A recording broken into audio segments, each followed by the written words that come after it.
This is Dr. Dave Mathewson in his course on the book of Revelation. This is session number 20 on Revelation 14, Salvation of the Saints and Judgment on the Wicked.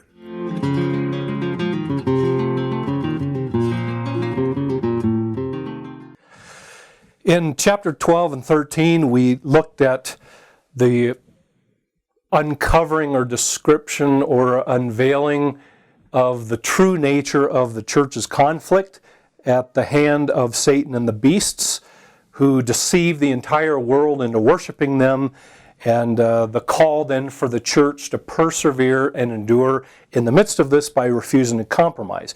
Now in chapters 14 and 15, we approach a series of images that describe both the victory of the saints and the reward of the saints who were faithful and who persevered through chapters 12 and 13, but also then the judgment that comes upon the beast and the unbelieving world, and the beast and its followers, those who followed the beast and gave him allegiance, and now we find their judgment. So we find reward in chapter 14 and into 15, which appears to be rather disjointed. We find the reward of the saints and the punishment of the wicked and unbelievers alternated throughout this section. So that this section once more explores the meaning of final judgment and the meaning of salvation, as the author will alternate visions between judgment and salvation. This section, chapter 14, all the way through the first 4 verses of chapter 15, then can be divided into a series of sections that are introduced by John saying, "I looked" or "I saw." That little phrase, "I looked" or "I saw," in your English translations often functions to mark off distinct units or sections. And here, "I looked" or "I saw" marks off at least 4 different sections in chapter 14 and into 15. First of all, the first section is found in chapter 14 and verses 1 through 5, where we see a vision of the Lamb and the 144,000 standing on Mount Zion and celebrating their victory. The second section is found in chapter 14 and verses 6 through 13, and this is the image of 3 angels who proclaim a gospel and end-time salvation, or end-time judgment. Then third is we find a vision in chapter 14 and 14 through 20 of the Son of Man coming to harvest the earth. And we actually find there 2 images of harvest, one a grain harvest and one a harvest of grapes. And then finally, in chapter 15 and 1 through 4, we find the saints standing victorious by the sea and singing a song of victory, demonstrating that they have overcome. So those are the 4 main sections that we'll sort of follow. But let me read chapter 14, and I want you to note those 3 sections divided by "then I looked" or "then I saw." Chapter 14, "Then I looked, and there before me was the Lamb standing on Mount Zion, and with him 144,000 who had his name and his Father's name written on their foreheads," in direct contrast to chapter 13. "And I heard a sound from heaven like the roar of rushing waters and like a loud peal of thunder. The sound I heard was like that of harpists playing their harps, and they sang a new song before the throne and before the 4 living creatures and the elders. And no one could learn this song except the 144,000 who had been redeemed from the earth. These are those who did not defile themselves with women, for they kept themselves pure. They follow the Lamb wherever he goes. They were purchased from among men and offered as first fruits to God and the Lamb. No lie was found in their mouths. They are blameless. Then I saw another angel flying in midair, and he had the eternal gospel to proclaim to those who were on the earth. To every nation, tribe, language, and people, he said in a loud voice, "Fear God and give him glory, because the hour of his judgment has come. Worship him who made the heavens and the earth, the sea, and the springs of water." A second angel also followed and said, "Fallen, fallen is Babylon the Great, which made all the nations drink the maddening wine of her adulteries." And then a third angel followed them and said in a loud voice, "If anyone worships the beast in his image and receives his mark on their forehead or on their hand, he too will drink of the wine of God's fury, which has been poured out full strength into the cup of his wrath. He will be tormented with burning sulfur in the presence of the holy angels and of the Lamb, and the smoke of their torment rises forever and ever. There is no rest for them day or night for those who worship the beast and his image, or for anyone who receives the mark of his name." This calls for patient endurance on the part of the saints who obey God's commandments and remain faithful to Jesus. Then I heard a voice from heaven say, "Write, blessed are the dead who die in the Lord from now on. Yes, says the Spirit, they will rest from their labor, for their deeds will follow them." Then I looked, and there before me was a white cloud, and seated on the white cloud was one like a son of man, with a crown of gold in his head and a sharp sickle in his hand.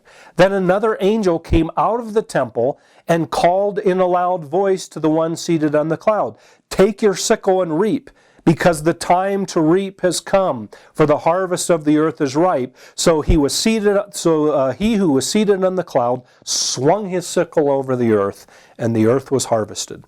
Another angel came out of the temple in heaven, and he too had a sharp sickle. Still, another angel who had charge of the fire came from the altar and called in a loud voice to him who had the sharp sickle, "Take your sharp sickle and gather the cluster of grapes from the earth's vine, because its grapes are ripe." The angel swung his sickle on earth, he gathered its grapes and threw them into the great winepress of God's wrath.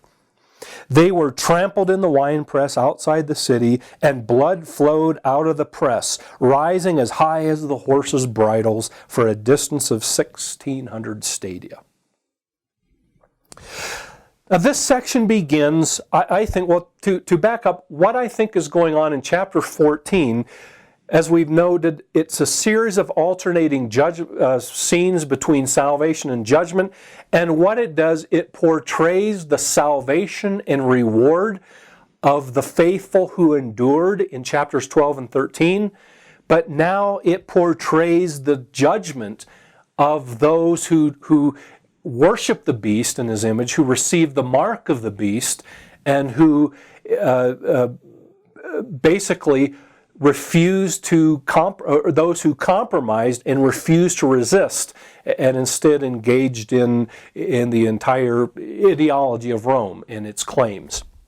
And so 14 now will portray scenes of salvation and judgment, depicting the two different responses of the people in chapters 12 and 13. So 14 begins with a picture of the Lamb, which is meant, I think, to be an intentional contrast to the beast in chapter 13. Beast number 1, who like the Lamb was slain and now appears to have risen. Jesus is portrayed as the one who died and was slain, but now is alive. Now the beast also imitated that by appearing to have died, and he in fact did die through because of the death and resurrection of Christ, but now appears to be alive. So the first beast is a parody of Jesus Christ. But the second beast also is described as one in chapter 13 and verse 8. Chapter 13 and verse 11 is described as one who has two horns like a lamb. So the lamb here is meant to be in direct contrast to the two beasts from chapter 13. And now what we find then is Jesus Christ and his followers. In other words, in chapter 13, we found the two beasts and their followers, and then those who refused to follow are persecuted. But now those who refuse to follow in chapter 13, who have followed the Lamb, now stand with the Lamb victorious on Zion. The 144,000 we've already been introduced to in chapter 7. We said there they represented a mighty army. That is the church in fulfillment of Old Testament images of Israel as an army. Now the church was as an army, went out to do battle, yet they did so through their suffering witness. Now in chapter 12 and 13, we see that the beast did battle. It waged war with the saints, but now the saints emerge victorious because of their suffering witness. Now they stand with their leader, Jesus Christ, celebrating their victory on Mount Zion. We already noted, too, that the fact that they are called virgins, or those who did not defile themselves with women, probably has a twofold emphasis. Number one, it probably reflects from Deuteronomy, for example, the stipulation in the Old Testament that those during times of battle, the male warriors would abstain from sexual relationships. But also, it's probably simply a symbol of purity, that they have not defiled themselves with the idolatrous practices of Rome in chapter 12 and especially chapter 13. Instead, now they stand victorious because they resisted. They refused to defile themselves. So this may not be a literal reference to sexual purity, although that could be included.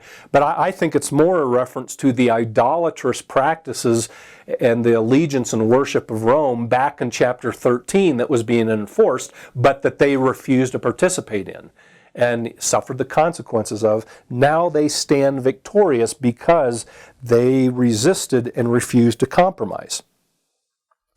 I also want you to notice in these verses in chapter 14, further confirmation that these 144,000 probably represent the people of God more broadly. They're not just ethnic Israelites. They're not just a segment of the broader people of God. But note how they are described. They are described as purchased from among men, and they are described as redeemed from the earth. Language that comes out of Revelation 1 and 5 of Jesus redeeming people from the earth, from people from every tribe and language and nation, purchasing them to make them a kingdom of priests. So I take it that the 144,000, again, is an image for those who have been redeemed by Jesus Christ, the Lamb, who have been redeemed from all the earth to now constitute his people, and those who are the people of the Lamb. So this is the international people of God, from Jew and Gentile, the true people of God, now portrayed as an army, the 144,000 who stands victorious with the Lamb, their leader, on Mount Zion. And this probably contrasts too with chapter 11, 12, and 13 from the standpoint that there, although there in chapter 11, the two witnesses end up being vindicated at the end. In chapter 11, the two witnesses appeared to suffer defeat. And in chapters 12 and 13, they also appear to suffer defeat, in that the dragon and his two offspring, the beast, are allowed to wage war on the people of God, and they apparently suffer defeat at the hands of the two beasts, and the dragon himself. But now they are shown in chapter 14 to be a mighty army that stands victorious, who has won the victory of the war in chapters 12 and 13, and now they stand victorious with their leader, Jesus Christ. Verse 4 of chapter 14 is probably my favorite verse in the entirety of the book of Revelation. And I think encapsulates one of, if not the most important theme in Revelation, and that is the 144,000 are described as those who follow the Lamb wherever he goes. the main theme of the book is that God's people are those who follow the Lamb wherever he goes, even if it means following him to the point of death. God's people are those who refuse to compromise. They refuse to conform to this world. Instead, they follow the Lamb wherever he goes. And here they follow him to victory.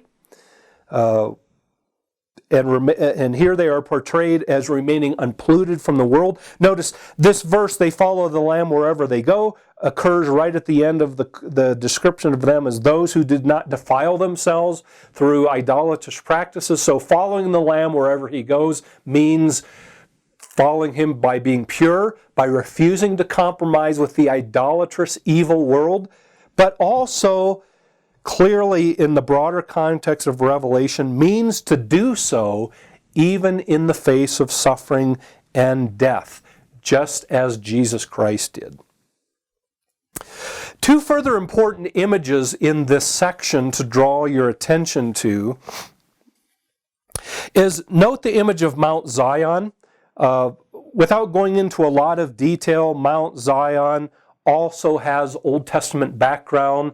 Mount Zion is an image for the place where God rules, a place of protection and security. We find in the Old Testament prophetic text, Zion is the place where God would deliver his people. Psalm chapter 2, Isaiah chapter 2 and verse 2, Psalm chapter 48, all texts that refer to God's deliverance of his people and them coming to Mount Zion. For example, I'll just read one of those in Isaiah chapter 2. At the very beginning of a book, in a scene that anticipates the final final judgment of God and his people, the final salvation of God that he will bring, the judgment of God and his enemies, but now the final salvation that God will bring to his people, that interestingly will also include the nations. Isaiah says this is what Isaiah, son of Amoz, saw concerning Judah and Jerusalem. In the last days, the mountain of the Lord's temple will be established as chief among the mountains. It will be raised among the hills, and all the nations will stream to it. Many peoples will come and say, "Come, let us go up to the mountain of the Lord, to the house of the God of Jacob. He will teach us his ways so that we may walk in his paths. The law will go out from Zion, the word of the Lord from Jerusalem." So Zion there seems to signify the entire city of Jerusalem, the place where God's throne is, the place where the temple is, the place where God rules, the place of protection, the place now where God brings salvation to his people. Probably Zion here is to be identified with the end-time New Jerusalem in Revelation chapter 21 and 22. So in one sense, this scene is another scene that is simply preparing for a further exposition and a further unpacking and further divulging that occurs in Revelation 21 and 22. So now God's people stand in Zion, the place of God's presence, the place of protection, and the place of salvation. The other interesting piece of terminology here is in verse 4, they are also described as offered as first fruits. Now, the first fruit was in the Old Testament, but you also find it used this way in the New Testament. First fruits literally was an agricultural term or a term of harvest, referring to the first part of a harvest that was a guarantee of more to come. And in fact, it wasn't just separate from everything else to come. It was actually part of the harvest itself. It was the initial part of the fuller harvest that had yet to come. And we find this in the New Testament usage. Paul, for example, in 1 Corinthians 15 and elsewhere, in Colossians chapter 1, Paul can refer to Jesus' resurrection as a first fruit. That is, Christ's resurrection is the first installment of the more resurrections to come. That is, it's not that Christ's resurrection is one thing and it kind of provides a model for more. Christ's resurrection is actually the inauguration of the end time resurrection that his people will also experience. But Jesus' own physical resurrection is the first fruits of, or that is the first installment of the rest of the resurrections that are yet to come. Now here, the understanding should possibly be that the 144,000 are a group that anticipate more to come. That would certainly be consistent with the imagery of a first fruit. So some have understood the 144,000 here are a special group, but they are the first fruits of a larger group that is yet to come. The difficulty with that is when you look at the text here, it seems that here, as back in chapter 7, where the 144,000 sort of morphed into, in symbolic language, an innumerable multitude that stood in God's presence before the throne, enjoying their inheritance. It appears to me that here in chapter 14, standing on Mount Zion with the Lamb and victorious, especially if it anticipates Revelation 21 and 22, here you have not an anticipatory scene of more to come. You have the final salvation, the final outcome of the battle, and the final salvation of the people, the complete number of God's people at the end of the age, following the battle. So here you have the final people at the end of history, not a group indicating more to come. But intriguingly, in the Old Testament, we do find first fruits utilized in terms of the entire nation of Israel being the first fruit, not in terms of more to come, but the entire nation themselves being viewed as an offering or as first fruits. For example, we find this language of harvest or first fruits in Jeremiah chapter 2, verses 2 and 3, where Israel is called the first of the harvest. The entire nation of Israel is called the first of the harvest. So Jeremiah chapter 2, again at the very beginning of the book, and 2 and 3. Let's see. Jeremiah chapter 2, 2 and 3. Are those the ones I want? The word of the Lord came to him in the 16th year, reign of Josiah, son of Amon, son of Judah. And for some reason, that's not the one, not the text I want. Perhaps it's 22. I'll try to locate that later. But Jeremiah uses first fruits language to refer to the entire nation of Israel, not part of them. You see similar language in Ezekiel chapter 20 and 40 through 41 of Israel, interestingly, on the mountain being associated with first fruits. In the New Testament, in James chapter 1:18, you find the people of God, the entirety of the people of God, described as first fruits, not of more to come, but the entire people of God. So that in Revelation 14, along with the Old Testament, at least some of these a couple of Old Testament uses of first fruits, the first fruits here present the 144,000 not as a group anticipating more to come, but the word first fruit here is portraying the entire end time people of God at the end of history, now being portrayed as a first fruit, as an offering to God.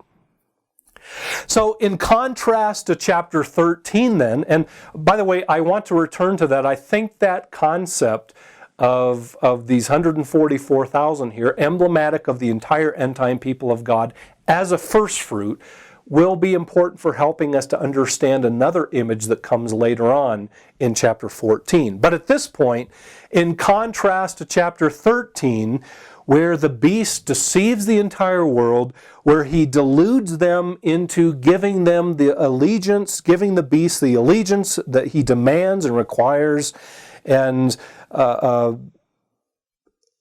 also where he makes war with the people of God, now you find God's faithful people standing victorious, having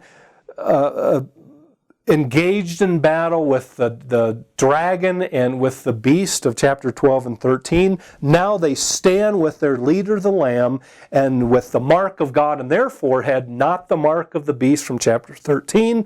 And now they stand impure and unstained from the world, and they sing a song celebrating their victory with the Lamb on Mount Zion. So this first part of the vision is clearly meant to be sort of an interpretation of, a demonstration of the outcome of the conflict narrated in chapters 12 and 13. But now in the next section, verses 6 through 13 demonstrate what happens to those who sided with the beast. What happens to those who were bought into the deceptive activity of the beast, who took upon themselves the mark of the beast, that is a symbol of identifying with, showing their allegiance, showing their worship to the beast, perhaps to avoid persecution or to avoid economic sanctions at the end of chapter 13. What happened to those who took upon themselves the mark of the beast, identified with the beast, gave him worship and allegiance? Chapter 6 and 13 narrate the failure of those to resist, those who refused to resist, and those who compromised.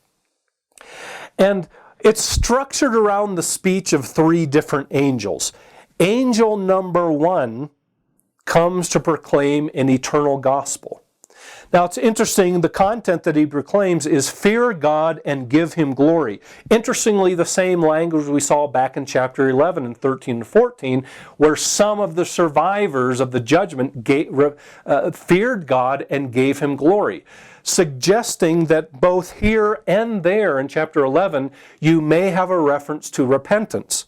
So what you have here then is this angel calls for repentance, and the implication is for those who refuse, instead for those who choose to follow the beast, now they will receive judgment. And this would include also those in the church who were compromising and who chose to throw their lot in with Rome and its idolatrous, godless system of worship. So angel number 1 proclaims the gospel, and those who refuse will therefore find themselves facing final judgment in the speech of the first angel. That's next to it, and probably we should not see these three separate. Maybe the next two describe more clearly what's going to happen to those who refuse the message of angel number 1.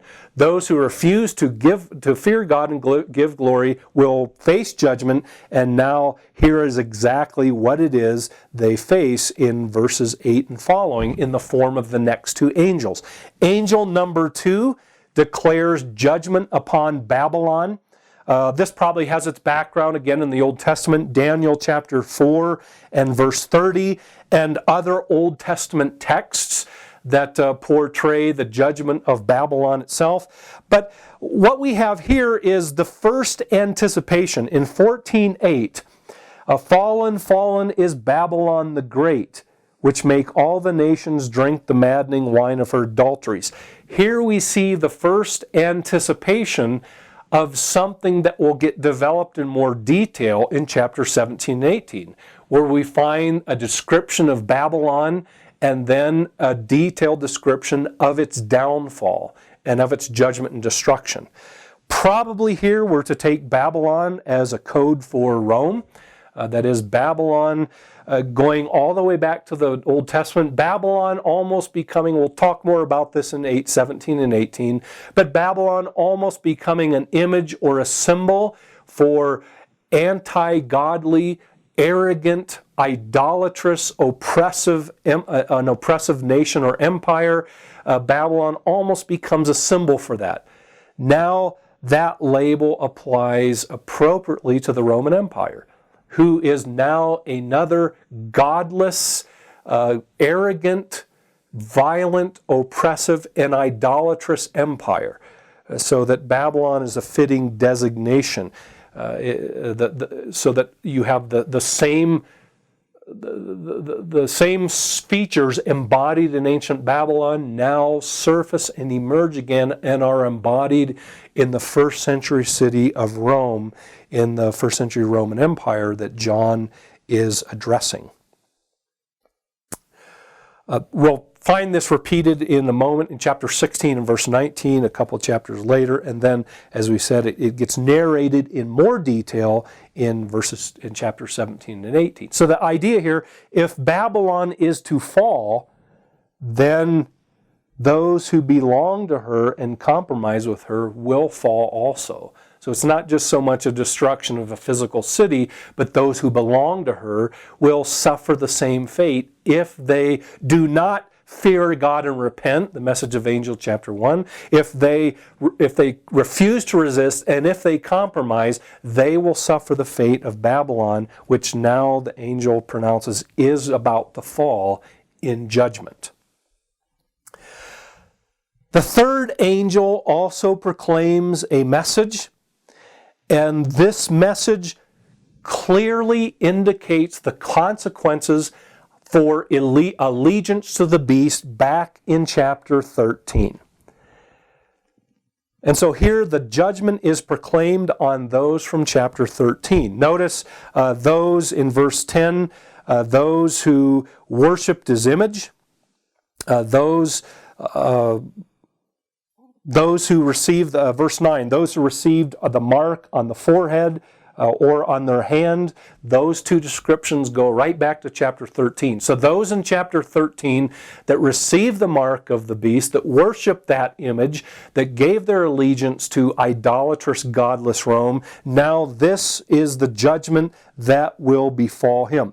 And what we find in this description is actually language that anticipates the final judgment that one will find in chapters 18 through 20.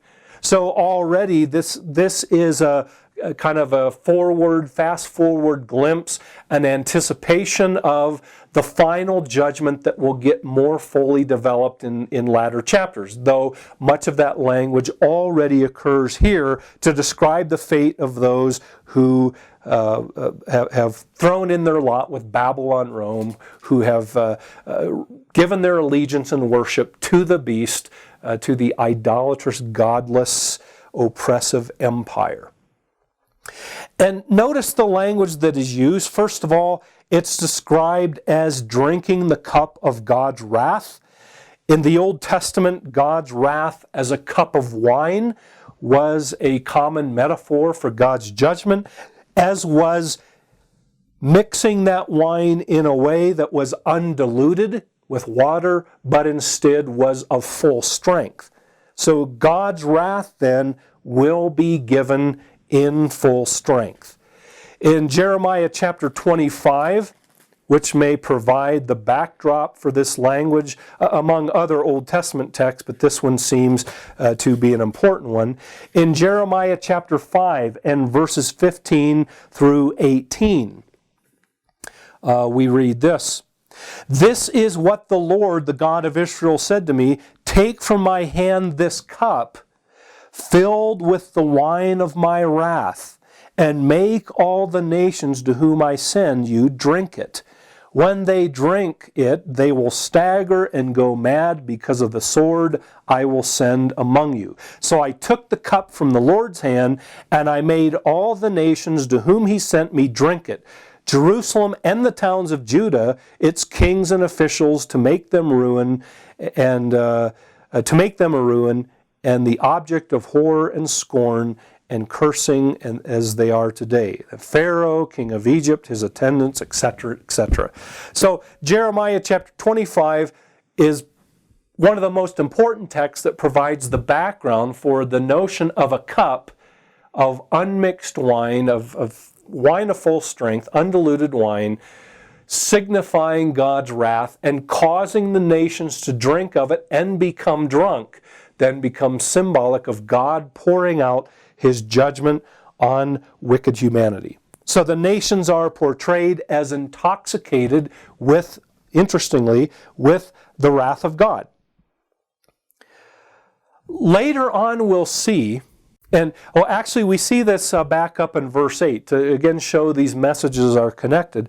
In verse 8, Babylon is fallen. Why? Because it has made all the nations drink the wine of her adulteries. Now, so all the nations are drunk because of the immorality, because of the idolatry, because of the oppressive nation and the evil and wickedness of the Roman Empire. That's why it's going to be destroyed, because it has made the nations drink of that. The nations have become intoxicated with Rome's rule. Now, the author seems to invoke the notion of the punishment will fit the crime. That is, Babylon, Rome, has made the nations drunk with its wine. Now God is going to make them drunk with his wine, that is the wine of God's wrath. So the punishment will fit the crime. Not only Babylon, but all those who associate with Babylon, all those who participate in Babylon, Rome's idolatrous evil practices will now become drunk on the wrath of God, on the wine of his wrath. The second thing is, note the language of eternal judgment, where you have this language of smoke and sulfur going up forever and ever. This language of smoke and sulfur is another image or symbolism that comes out of Old Testament and also apocalyptic language. It simply represents intense and severe suffering from the divine judgment that now comes upon the people. And the smoke is described as going up forever and ever. Interestingly, when you get to chapter 17 or chapter 18 of Revelation, that is how Babylon's destruction is described, as smoke going up forever and ever. So already this text is giving you a glimpse of a fuller picture of judgment, not a separate or different judgment. It's the same judgment, but it will just be developed more fully and in more detail in later chapters.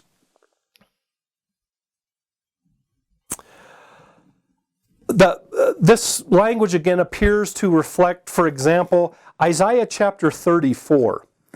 If you go back to Isaiah chapter 34 and verses 9 and 10, I think you find this similar language in the context of judgment, 34 and 9 and 10. For the Lord has a day of vengeance, a year of tribulation, a retribution to uphold Zion's cause. Interestingly, notice the name Zion in connection with Zion mentioned at the beginning of 14. Eden's streams will be turned into pitch, her dust into burning sulfur. Her land will become blazing or fiery pitch. It will not be distinguished day and night. Its smoke will rise forever. From generation to generation, it will lie desolate. No one will ever pass through it again.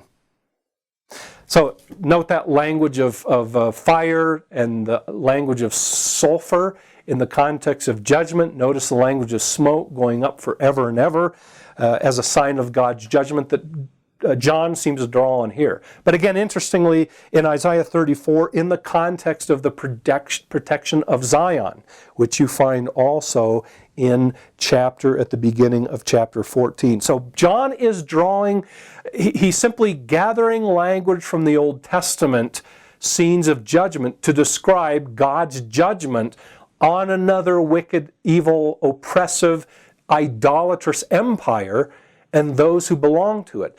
So that once more, we should not take this language or literally as describing necessarily some literal physical torment that people suffer because they're inhaling the smoke or because of the sulfur. And certainly we should not take this as some reference to an end-time nuclear war or anything like that. But John is drawing on rather stock symbolism from the Old Testament to portray the meaning of and the certainty of God's judgment. In the same way he judged wicked empires in the past, so God's people in the first century can be certain that he will judge Rome as well, and any other evil empire that would play that same role.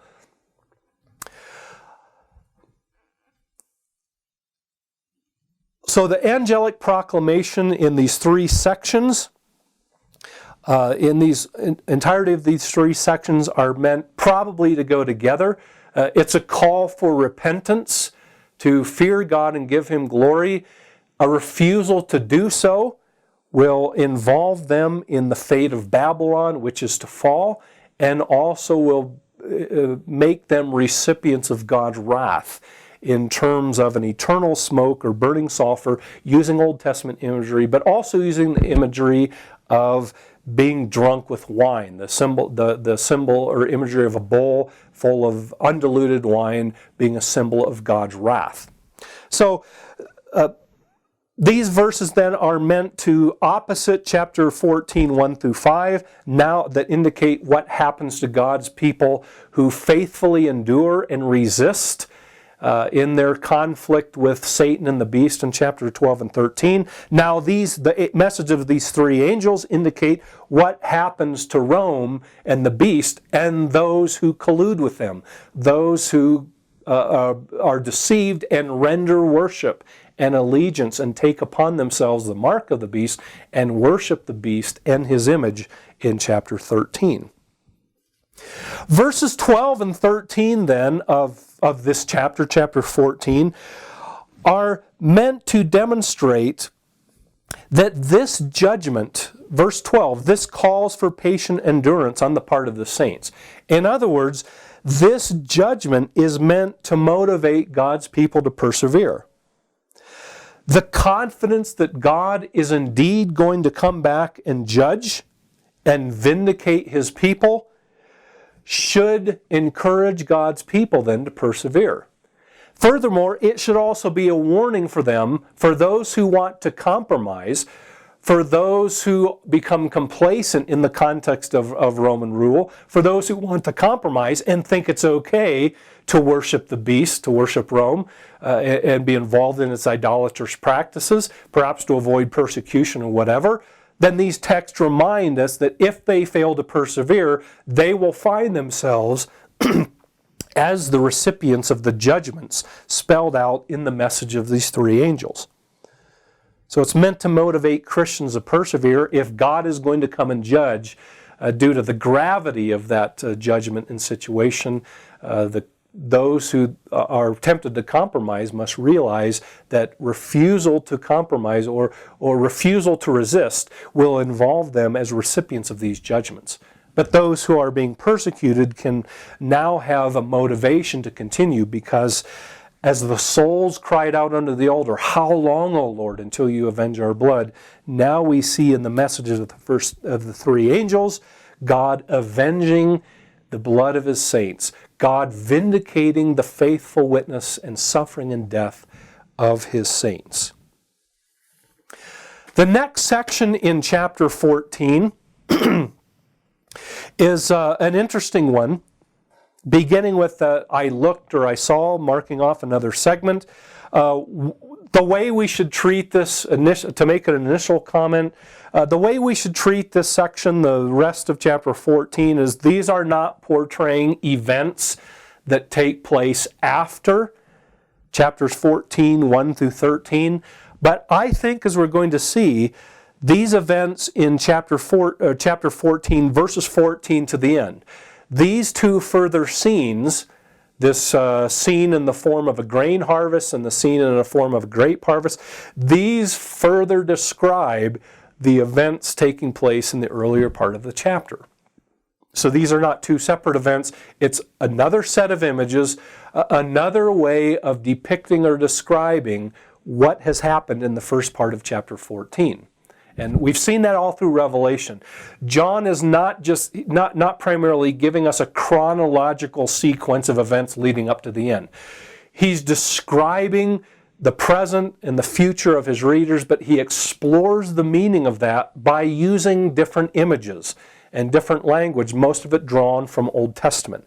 And now John is going to draw language from Old Testament and I think from Jesus' teaching as well, and apocalyptic literature, draw language to further describe the nature of God's judgment that He has already described in different language in chapter 14, verses 1 through 13. Now, the question about these two scenes, as we said, the two scenes are apparently judgment scenes. They're different, though, in that the first scene is a grain harvest scene, where you have the picture of the Son of Man with a sickle, and he goes out and harvests the earth. The second scene is a scene of an angel who also holds a sickle, but this angel swings his sickle and gathers a grape harvest, gathers the vine of grapes, where he will tread them to make wine, basically, is kind of the literal depiction behind this. So you have two scenes, a grain harvest and a grape harvest.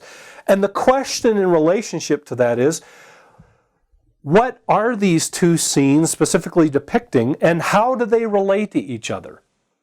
And how do they relate back to chapter 14, verses 1 through 13? Unless we want to say this is just an indiscriminate collection of images, might we be able to suggest how they relate back to the first 13 verses of chapter 14? And to emphasize again, these are not to be seen as chronologically happening after the events of chapter 14, 1 through 13. These are just further ways of depicting those events using the language of grain and grape harvest now.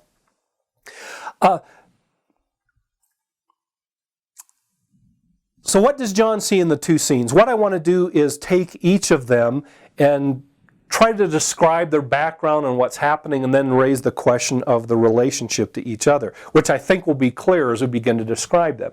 The first scene then is found in verses 14 through 17, and that is the grain harvest scene, and it begins recalling Daniel chapter 7 and verse 13. It begins with the Son of Man seated on the cloud. And by the way, John seems here, perhaps intentionally so, but is certainly consistent with other New Testament depictions of Christ coming on the cloud. 1 Thessalonians chapter 4 and verses 13 and following. Jesus' own teaching in Matthew 24 and elsewhere. But all perhaps going back to Daniel chapter 7 and this language of the Son of Man seated or coming on the clouds, that provides, Daniel 7 provides the background for the language here of the Son of Man seated on a white cloud that John sees. And what is interesting is, unlike the vision of chapter 1, where John sees the Son of Man in language drawn from Daniel chapter 7, again, the well-known Son of Man vision, unlike Revelation 1, where John sees the Son of Man, but having a sword proceeding from his mouth, now John sees the Son of Man coming on the clouds, but now he has a sharp sickle in his hand. The sickle probably suggests the theme of judgment. And so we have this picture of the Son of Man now coming to judge.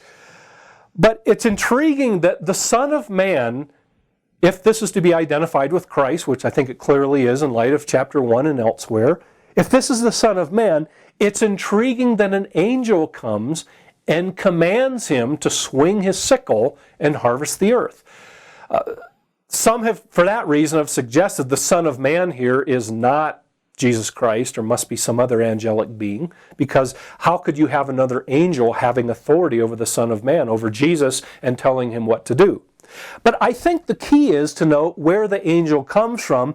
The angel comes from the temple, the very dwelling of God. So I think the picture here is not this that the angel has the authority to tell the Son of Man what to do, but the angel is bringing a message from the temple, or the angel is bringing a message from God, now telling the Son of Man the harvest, it's time to reap the harvest. The harvest is ripe, and it's time to reap the harvest. Two possible Old Testament background. First of all, in Matthew chapter 13 and verses 24 through 30, we see Jesus using the image of a grain harvest to depict the final judgment and the harvest that will happen at the end of history. where the weeds are burned. The world is seen as a field of weeds and wheat growing together. The weeds are taken out, they are burned. The grain, the wheat is taken out, and it is put in the storeroom for safekeeping because it's good. It's the positive crop that Jesus sees harvested in Matthew chapter 13.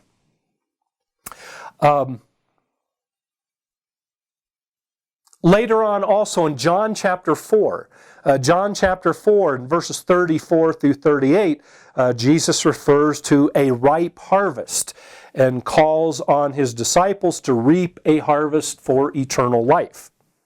So John this may be one example or one place where John seems to be in contact with the teaching of Jesus and the image of the grain harvest. But what I want you to note, if John is drawing on the teaching of Jesus, it's interesting that in number 1, in the first example, Matthew 13, it's the weeds are burned up and destroyed, but the grain is preserved. And in John 4, the language of the harvest being ripe, and time to reap, because the harvest of the earth is ripe, here in verse 15 of Revelation 14. In John chapter 4, where we find the harvest being ripe, the harvest that they are told to reap is for eternal life. Now add to that I think this scene of harvesting grain picks up the image of the 144,000 as first fruits, language of a grain harvest, first fruits for God. So that what I think is going on here, verses 14 through 16 is a positive harvest. It's not one of judgment of unbelievers. It's not the judgment of the wicked. This is a positive harvest. This is the harvest of the first fruits, the 144,000, symbolizing the people of God. Now the harvest on earth is ripe. That is God's people. So now the Son of Man comes to harvest, that is to harvest people for their eternal reward, to be a first fruit for God. So in my opinion, verses 14 through 16 corresponds to chapter 14, 1 through 5.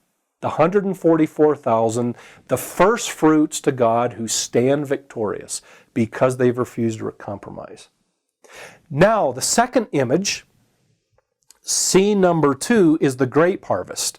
And here you have another angel coming to be involved in a harvest.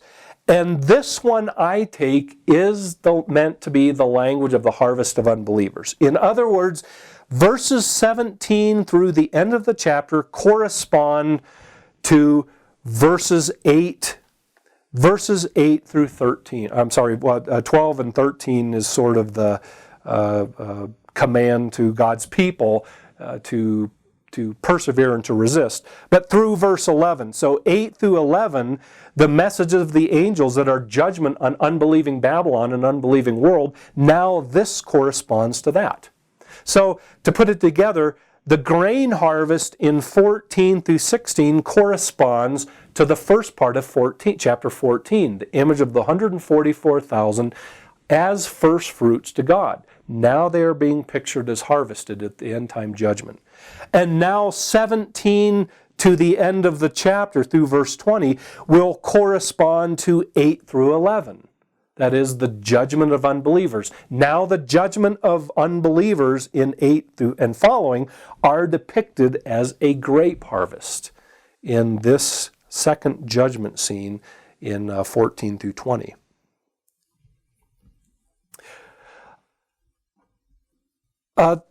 Intriguingly, in what might further suggest this, it's interesting, in the first section, it's the Son of Man that comes to harvest. Now it's another angel who comes to harvest.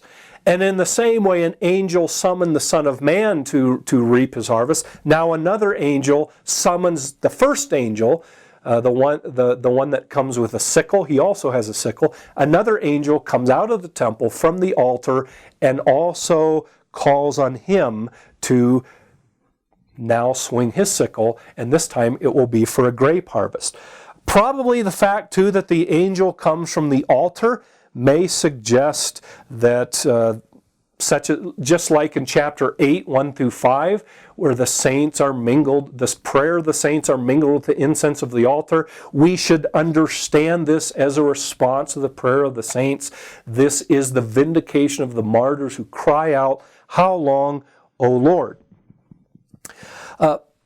But now the harvest happens, and the angel gathers the vines with grapes because they are now to be trampled in the winepress. And the image here is probably you would have a vat full of grapes, and the grapes would literally be trampled so that the juice is squeezed from them. The juice flows out into another vat, and that vat will be used for the wine. The background for this imagery is probably Joel chapter 3 and verse 13, for example. Also, elsewhere, we find grape harvest as a symbol for God's end-time judgment. For example, in Isaiah chapter 62. In Isaiah chapter 62 and verses 2 and 3, we find the language of trampling the grapes, of the language of grapes as a symbol for harvest. Chapter 62 and the first couple of verses. "For Zion's sake I will not keep silent.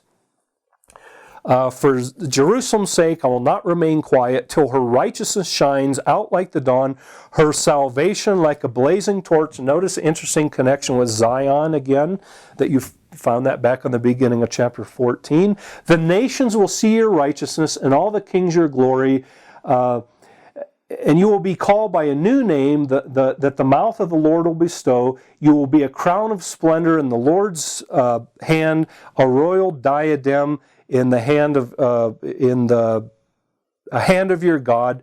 Verse 6, "I have placed watchmen on your walls, O Jerusalem. They will never be silent day or night. You will call on the Lord, you will call on the Lord and give yourselves no rest." For some reason, I've gotten the wrong chapter again. I'm going to have to find exactly what that is. Lamentations 1 verse 15 is the other one that uses the image of grapes as trampled upon as an image of end-time harvest.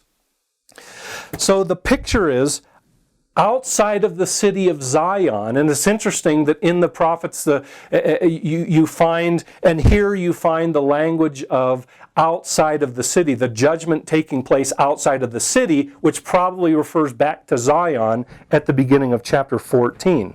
So now you find judgment portrayed in terms, Old Testament terms, taken from Joel, taken from Isaiah, taken from a book like Lamentations and elsewhere, of God's final judgment being pictured as God trampling a winepress, trampling grapes in a winepress.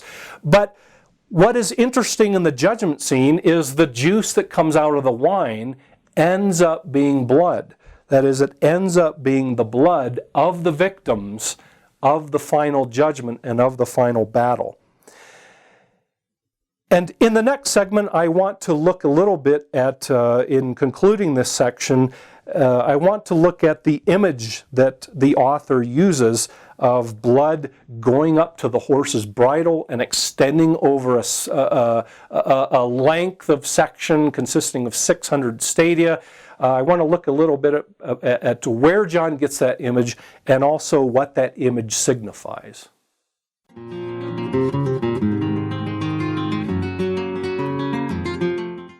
This is Dr. Dave Mathewson in his course on the book of Revelation. This is session number 20 on Revelation 14, Salvation of the Saints and Judgment on the Wicked.